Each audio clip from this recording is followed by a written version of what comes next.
طيب بسم الله الرحمن الرحيم. السلام عليكم ورحمة الله وبركاته. الحمد لله على إحسانه والشكر له على توفيقه وامتنانه.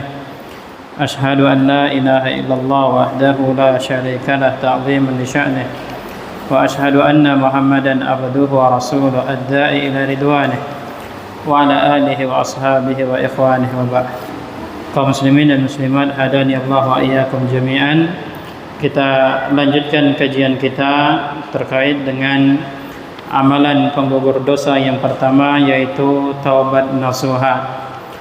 Penulis kitab hafizahullah ta'ala mengatakan, wa syurutut taubati hiya, dan syarat-syarat taubat yaitu yang pertama, an-nadamu ala ma fata, menyesali apa yang telah dilakukan. Jadi kalau kita ingin bertaubat, kita harus sadari bahwa perbuatan itu adalah perbuatan yang salah.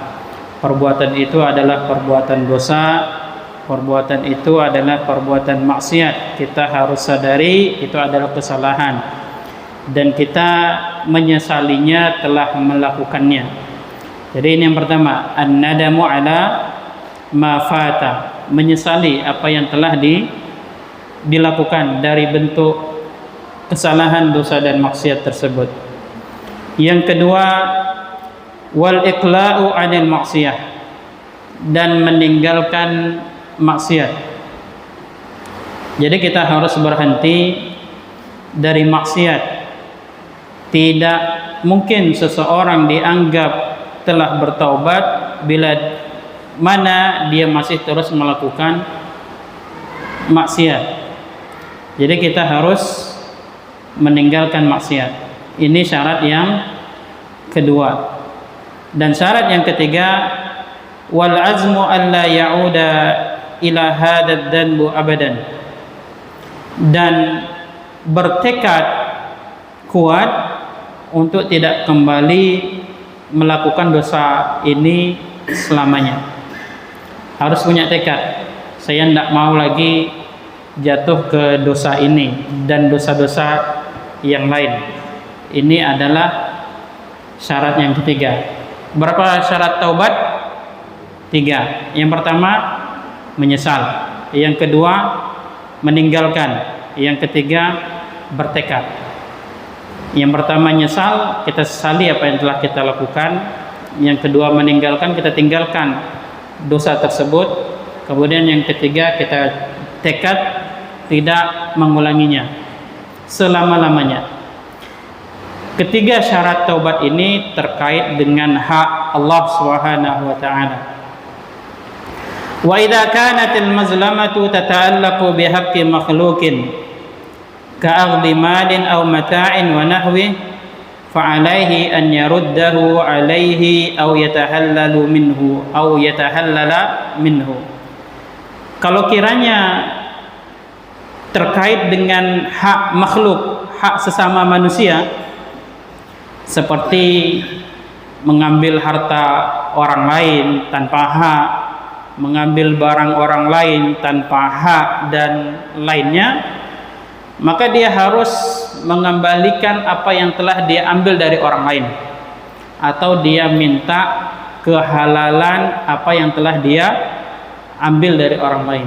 Maka ini menunjukkan bahwa syarat taubat itu kalau dia terkait dengan hak makhluk ditambah 1, berarti 3 plus 1, jadi 4. Kalau ini terkait dengan hak sesama makhluk. Jadi apa yang kita ambil dari orang lain tanpa hak, wajib kita kembalikan. Kalau pernah harta orang lain kita curi, kembalikan harta yang telah kita curi. Kalau pernah kita rampas harta orang lain, harus kita kembalikan apa yang telah kita rampas dari orang lain. Kalau dia terkait dengan kehormatan orang, kita rendahkan dia, kita cela dia, kita ejek dia, kita caci maki dia, maka minta kehalalannya, minta maaf. Ya. Jadi terkait dengan sesama makhluk, kembalikan haknya atau minta dimaafkan sampai betul-betul dia memberikan maaf kepada kita, maka selesai terkait dengan hak makhluk. Jadi terkait dengan hak makhluk, berapa syarat taubat?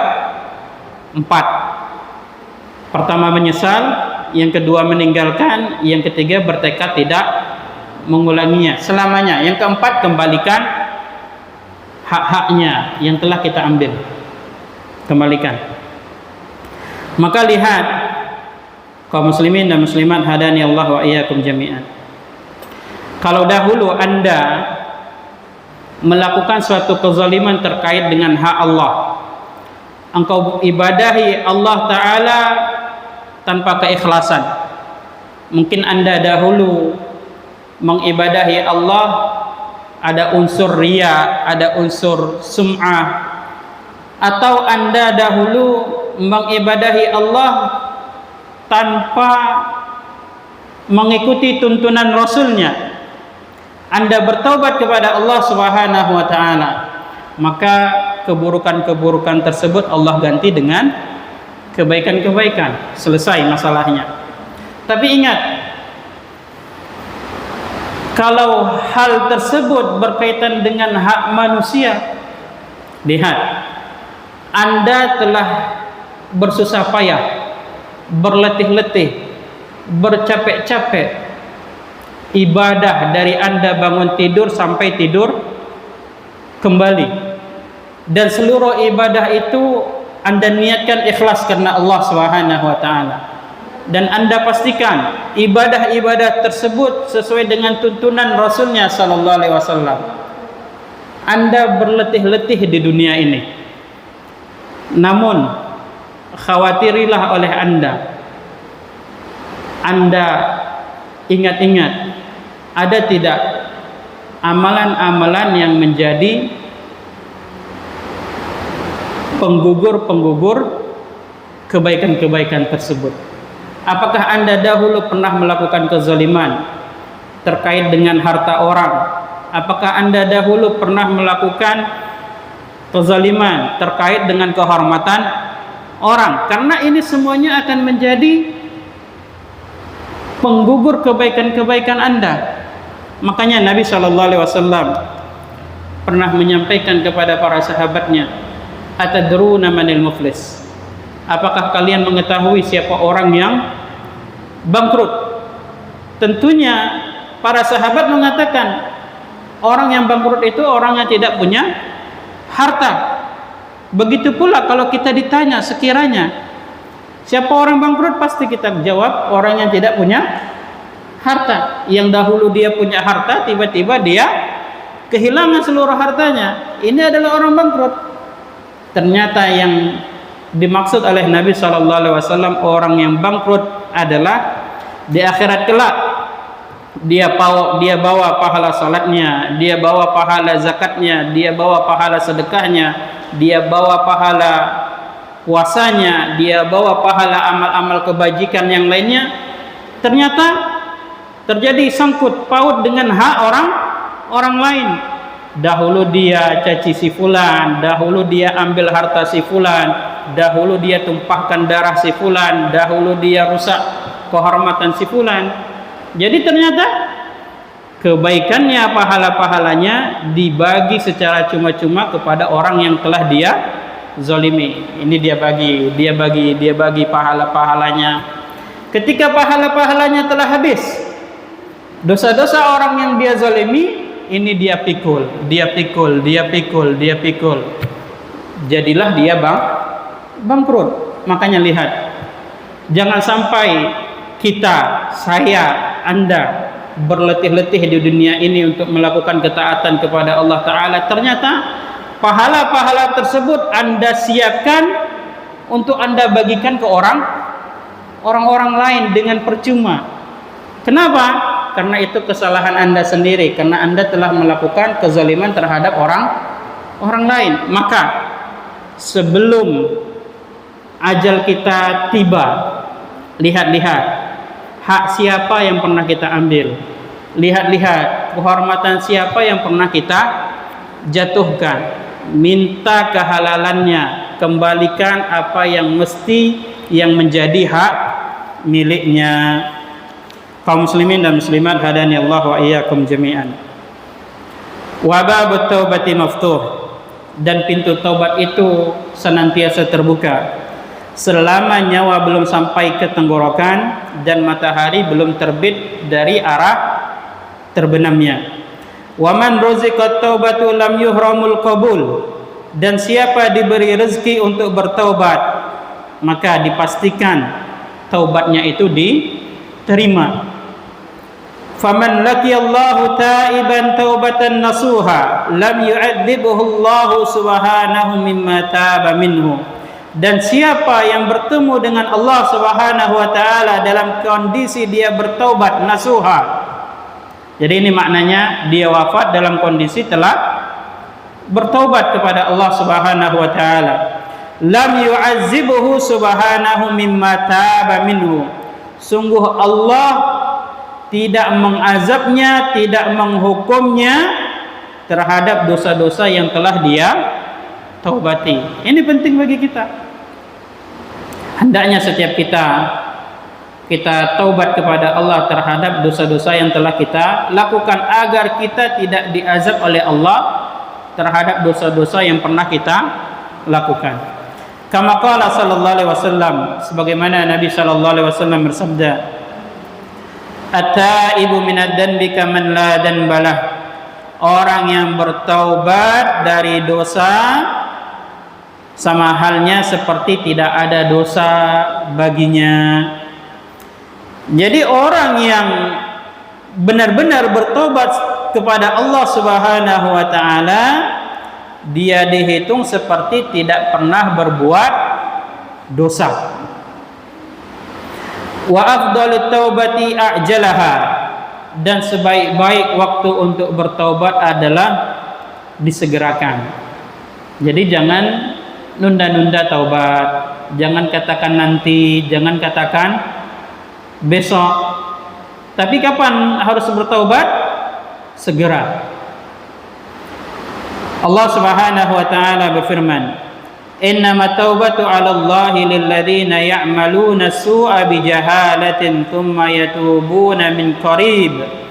Sesungguhnya taubat yang diterima oleh Allah Subhanahu wa taala hanyalah yang dilakukan oleh orang-orang yang berbuat kejelekan karena kebodohannya, kemudian mereka bertaubat dalam waktu yang dekat. Maka ini menunjukkan bahwa taubat yang diterima oleh Allah Subhanahu wa taala, taubat yang dilakukan segera.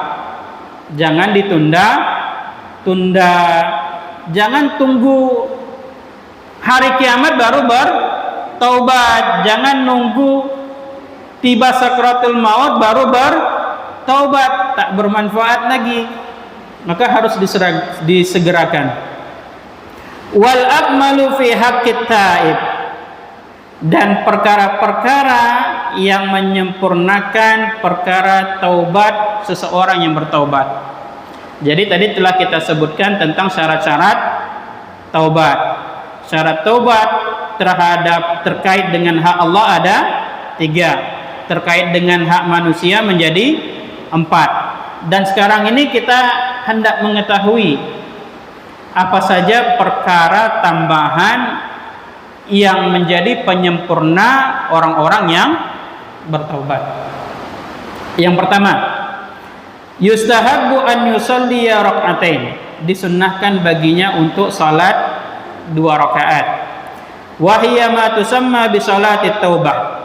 Salat 2 rakaat ini dinamakan dengan salat taubat.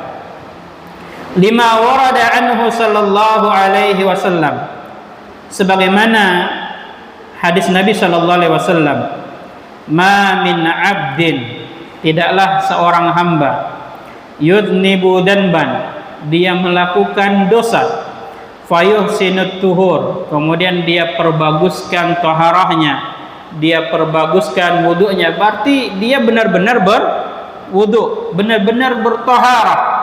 Dia hadap kepada Allah Subhanahu wa taala dalam kondisi suci, taharah, bersih. Thumma yaqumu fayusalli rak'atain. Kemudian dia pun melaksanakan salat 2 rakaat. Thumma yastaghfirullah. Kemudian dia beristighfar, minta ampun kepada Allah. Illa ghafarallahu lahu, melainkan Allah ampuni dia. Maka lihat, kalau kita terjatuh ke dalam kesalahan, dosa dan maksiat, ambillah wudu'mu, salatlah engkau 2 rakaat, kemudian minta ampunlah kepadanya, Allah Ta'ala ampuni engkau. Karena ini sesuai dengan hadis Nabi Shallallahu Alaihi Wasallam. Ini adalah perkara penyempurna bagi orang yang bertaubat, yaitu dia salat 2 rakaat. Yang dinamakan salat 2 rakaat ini adalah salat taubat. Perkara yang kedua, wa yustahabbu lit-taibi aidan an yatasaddaqa. Disunnahkan bagi orang yang bertobat juga untuk bersedekah. Jadi kalau kita ingin mendapatkan keutamaan ketika kita bertobat, ya kita harus bersedekah. Kita keluarkan sebagian daripada harta kita. Lima warada fi qissati Ka'ab bin Malik radhiyallahu anhu lamma taballahu alaihi. Sebagaimana kisah Ka'ab bin Malik radhiyallahu anhu tatkala Allah Ta'ala menerima taubatnya.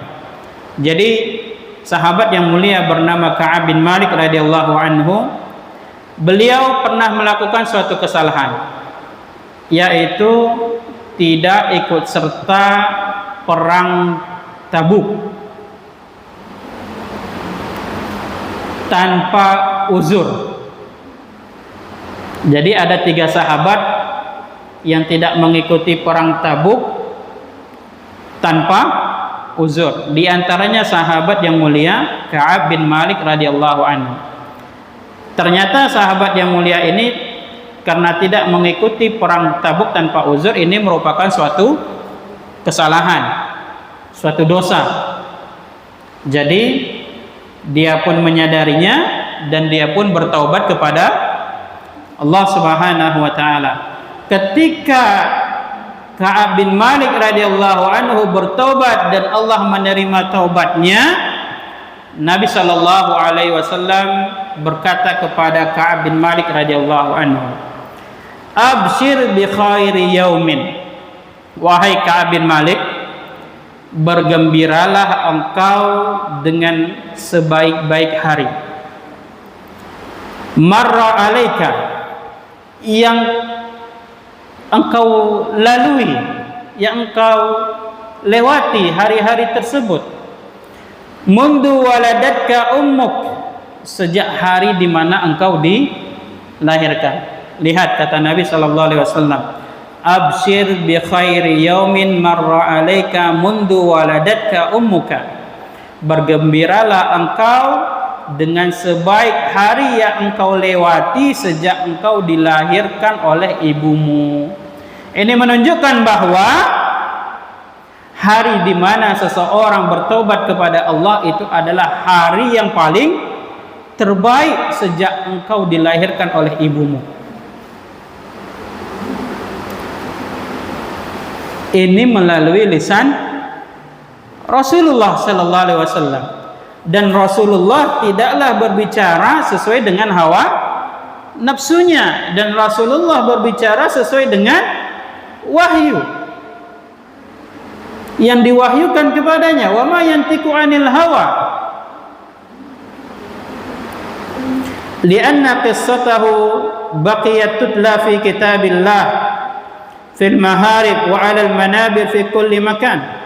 Karena kisah Ka'ab bin Malik radhiyallahu anhu ini selalu diperdengarkan di kitabullah dan di atas mimbar-mimbar dan di setiap tempat. Oleh karenanya Ka'ab bin Malik radhiyallahu anhu berkata kepada Nabi sallallahu alaihi wasallam, "Ya Rasulullah, wahai Rasulullah, inna min taubati an khala'a aw ukhrija min mali sadaqatan ilallahi wa rasulihi sallallahu alaihi wasallam. Wahai Rasulullah, sesungguhnya di antara bentuk sebagai taubatku kepada Allah, aku keluarkan seluruh hartaku ini sebagai bentuk sedekah kepada Allah Ta'ala dan Rasulnya. Maka kata Nabi SAW, amsik alaika ba'da malika fahuwa khairun laka. Tahanlah olehmu sebagian hartamu, maka itu lebih baik bagimu. Maksud Nabi SAW, kalau engkau ingin bersedekah, keluarkanlah sebagian daripada hartamu, berarti tidak seluruhnya. Faqala, maka Ka'ab bin Malik radhiyallahu anhu pun berkata, inni amsiku sahmi alladhi bi Khaybar. Sesungguhnya aku masih menyisakan hartaku yang ada di Khaybar. Maka ini menunjukkan bahwa Ka'ab bin Malik radhiyallahu anhu sebagai bentuk kesyukurannya, taubatnya diterima oleh Allah Subhanahu wa taala, dia bersedekah. Dia sedekahkan hartanya untuk Allah Ta'ala dan Rasulnya. Maka ini menunjukkan kalau kita benar-benar sebagai bentuk syukur kita bertaubat kepada Allah Ta'ala, hendaknya kita bersedekah. Fafi hadhil qissah aqarra an-nabiy sallallahu alaihi wasallam Ka'ab radhiyallahu anhu an yatasaddaqa bi syai'in min malihi taubatan ila Allah. Dari kisah ini Nabi SAW membenarkan bolehnya sahabat yang mulia Ka'ab bin Malik radhiyallahu anhu untuk bersedekah dari sebagian hartanya sebagai bentuk taubat kepada Allah Subhanahu wa taala. Famin afdalil a'malil lati yaf'aluha at-ta'ib, dan di antara perkara yang amalan utama bagi orang yang bertaubat adalah as-sadaqah, bersedekah. Fa innaha min a'dhamil asbabil lati tukaffiru dzunuba. Karena sedekah ini merupakan amalan yang paling besar untuk menghapuskan dosa-dosa. Qala ta'ala, Allah Subhanahu wa taala berfirman, in tubdus sadaqati fa ni'mahi. Kalau kalian tampakkan sedekah-sedekah kalian, maka ini baik sekali. Wa in tukhfuha wa tu'tuha al-fuqara'a fa huwa khairul lakum. Dan jika kalian sembunyikan sedekah-sedekah kalian dan kalian berikan sedekah-sedekah kalian tersebut kepada orang-orang fakir, fahuwa khairul lakum, maka ini lebih baik. Jadi tadi baik sekali, ini lebih baik. Kalau kita tampakkan sedekah kita kepada orang lain, ini bagus. Tapi kalau kita sembunyikan sedekah kita, ini lebih bagus. Antum pingin pilih mana? Pingin yang grade B atau grade A? Pasti yang pingin yang lebih utama. Jadi ini menunjukkan bahwa kalau antum sedekah terang-terangan silakan, tidak jadi masalah. Kalau orang mengatakan ini dia sedekah terang-terangan, riya ini, sum'ah ini, ya kita tidak boleh menghakimi niat orang, karena kita tidak tahu niatnya. Cukup hanya Allah Ta'ala yang mengetahui apa yang seseorang niatkan. Kenapa sedekah terang-terangan ini bagus? Supaya ini menjadi pendorong bagi kita untuk bersedekah. Misalnya ada si fakir bersedekah, si fakir aja bersedekah, sedangkan dia fakir. Masa kita goni, bahasa kita orang kaya tidak bersedekah? Ini juga sebagai bentuk pengajaran. Nah, jadi itu dia. Makanya sedekah terang-terangan ini bagus, dan ternyata sedekah sembunyi-sembunyi lebih bagus, lebih utama. Ya, jadi ingat, kalau kita sedekah terang-terangan, tetap niatkan sedekah itu lillah. Kalau kiranya ada seseorang memuji, Masya Allah, itu adalah kalau dikatakan oleh ulama kita, itu adalah busra al-ajil, kabar gembira yang dipercepatkan. Tapi ingat, jangan dibahas-bahas. Iya, kalau anak ya sedekah sering gini-gini, ini jadi merusak niat. Tapi kalau ada orang yang Masya Allah kamu sering bersedekah, alhamdulillah, dzalika fadlun minallah, udah selesai. Jangan panjang lebar, karena ini bisa merusak niat sedekah kita. Tapi kalau ada orang bilang, oh Masya Allah si fulan gini-gini, sampai ke telinga kita, ada kita sebutkan dzalika fadlun minallah, itu adalah keutamaan dari Allah Subhanahu wa taala. Allah berikan kepada siapa yang Allah kehendaki. Tapi ingat, ketika kita sedekah terang-terangan, tetap luruskan niat. Kenapa sedekah sembunyi-sembunyi lebih utama? Karena tentunya sedekah sembunyi-sembunyi itu lebih menjaga keikhlasan di dalam bersedekah. Karena kalau terang-terangan rentan niatnya ini bisa tersusupi penyakit riya, sum'ah dan lainnya. Wa yukaffiru ankum min sayyi'atikum. Ini dia intinya. Ternyata sedekah itu yukaffiru ankum min sayyi'atikum. Allah Subhanahu wa taala jadikan sedekah itu sebagai penghapus kesalahan-kesalahan kalian. Maka ini dia. Makanya kalau kita telah terjatuh dalam dosa dan maksiat, ya diantara caranya apa? Perbanyak sedekah untuk menghapus kesalahan-kesalahan kita. Makanya lihat, apa yang paling didambakan oleh orang-orang yang telah wafat? Sedekah. Sedekah. Makanya ini penting bagi kita. Inna 'alal 'abdil mubadaratu ila taubati min jami'il ma'asi qabla hululil ajal. Sungguh hendaknya bagi seorang hamba untuk bersegera bertobat dari seluruh maksiat sebelum ajal datang menjemput. Ya, tobat harus disegerakan. Tidak ada jaminan umur, sehingga menunda tobat adalah sebuah kerugian. Ada sebuah kisah singkat. Di malam hari dia berniat tobat, ternyata tatkala tidur tidak bangkit lagi.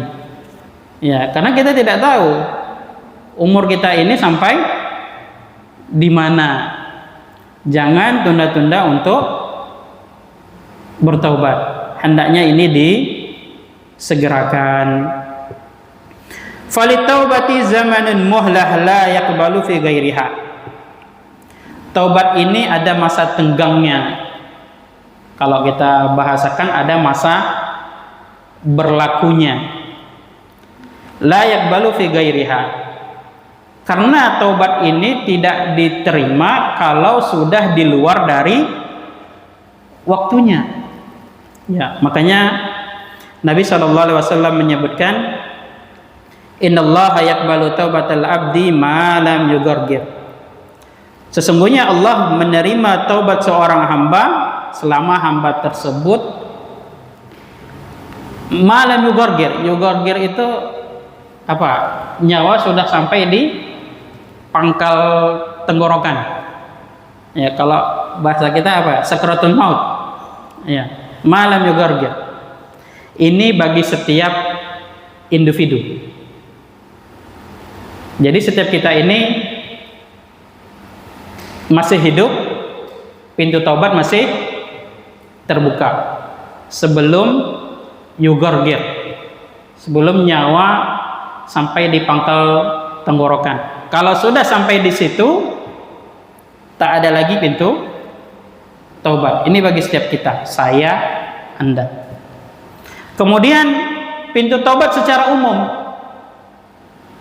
Karena tentunya seseorang itu wafatnya kan berbeda-beda.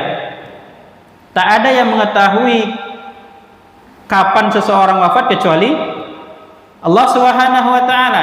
Dan secara umum manusia itu pintu taubatnya tertutup ketika matahari terbenam dari arah ketika matahari terbit dari arah tenggelamnya. Ya, jadi tutup semua pintu taubat. Jadi ini masa tenggangnya, masa berlakunya. Di luar itu tidak berlaku lagi. Jadi sekiranya ada orang yang bertobat tatkala sakratul maut, maka ini sudah habis waktunya. Ada orang yang bertobat ketika ditegakkannya hari kiamat, maka sudah habis waktunya. Maka sebelum tiba waktunya tersebut, hendaknya segera, jangan ditunda-tunda. Karena umur kita tidak mengetahuinya, tak ada jaminan umur. Ya, besok saya bertaubat, ternyata sebelum berganti hari esok sudah tiba ajalnya. Karena kita tidak tahu. Ya, karena ada ungkapan zaman sekarangnya, muda poya-poya, taubat di hari tua. Ya, tak ada jaminan umur. Iya kalau sampai, kalau tidak, ya. Kalaulah kiranya nyawa telah sampai di tenggorokan, fa inda idzin yandamu ala ma farrata fi haqqi nafsih, maka ketika itu dia menyesal. Wala tahina mandam, dan ternyata penyesalannya itu tidak berfaedah. Itu adalah penyesalan yang paling sesal, ya, karena penyesalannya tidak berfaedah. Sebuah syair mengatakan, qaddim li nafsika taubatan marjuwatan, berikan untuk dirimu sebuah taubat yang engkau harapkan taubat itu diterima. Qoblal mamati, sebelum engkau wafat.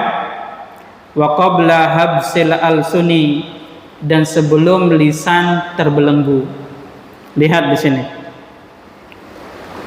Jangan tunda taubat.